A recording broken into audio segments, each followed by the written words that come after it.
qu'est-ce qui m'a attiré le plus, qu'est-ce qui m'a étonné le plus? Commençons peut-être par la question, qu'est-ce qui m'a attiré le plus?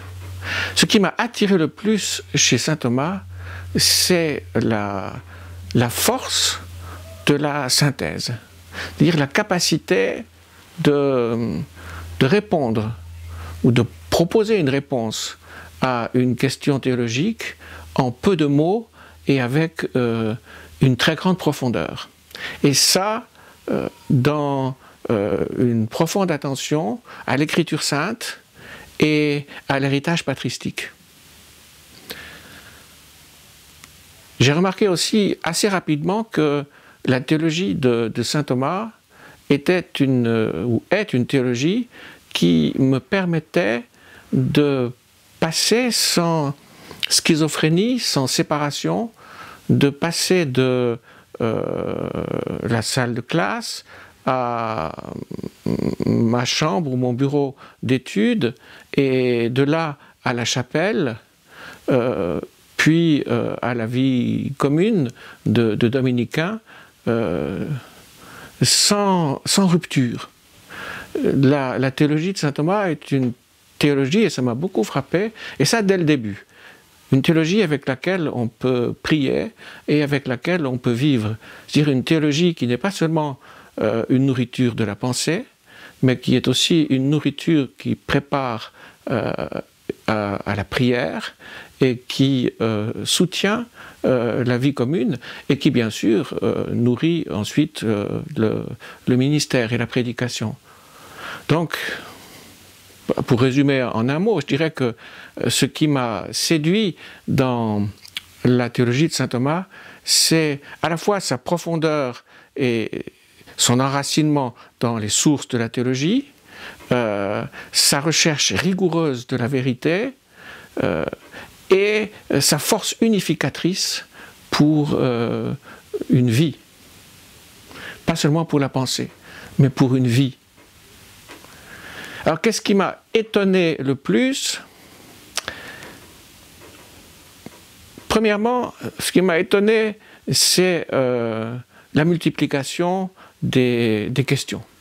Là où aujourd'hui on présente les choses de manière fluide, linéaire, continue, la méthode scolastique m'a évidemment, comme tout lecteur, je pense, d'aujourd'hui, profondément surpris.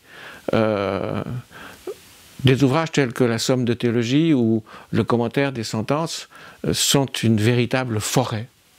Et donc, j'ai eu besoin de temps, beaucoup de temps, pour percevoir l'unité de ces œuvres et pour m'y retrouver. Ce qui est une véritable difficulté, je pense, pour tout lecteur de saint Thomas.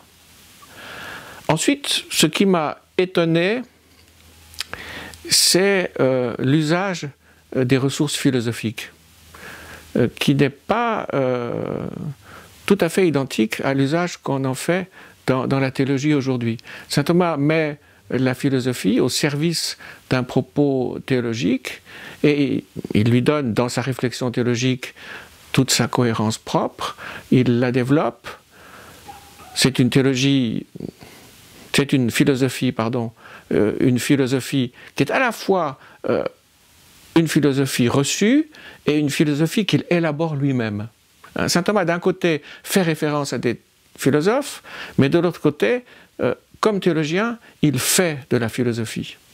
Et ça, c'est une exigence qui m'a beaucoup plu, mais qui m'a aussi demandé de combler des lacunes que j'avais en philosophie. J'ai donc dû combler ces lacunes pendant et même après mes études. Et ensuite, ce qui m'a étonné chez saint Thomas, c'est la découverte de ses commentaires bibliques. Ses commentaires sur saint Jean et saint Paul en particulier. Ce qui m'a étonné, c'est de découvrir que dans ses commentaires bibliques, qui constituaient son enseignement ordinaire, l'enseignement ordinaire de saint Thomas n'était pas d'enseigner la somme. Saint Thomas n'enseignait pas la somme de théologie. L'enseignement ordinaire de saint Thomas, c'était d'abord d'enseigner l'Écriture sainte. Et ce qui m'a étonné, c'est de retrouver dans les commentaires bibliques le même enseignement que dans la somme de théologie ou dans le commentaire des sentences. Le même enseignement, mais présenté au fil du texte biblique qui était commenté. Et donc, de découvrir que la théologie, même la théologie la plus spéculative, la théologie qu'on appelle aujourd'hui systématique, n'est rien d'autre qu'une lecture ou une lecture théologique de l'Écriture, une lecture théologique de l'Écriture avec toutes les ressources dont on peut disposer, en particulier les ressources exégétiques et philosophiques, bien sûr.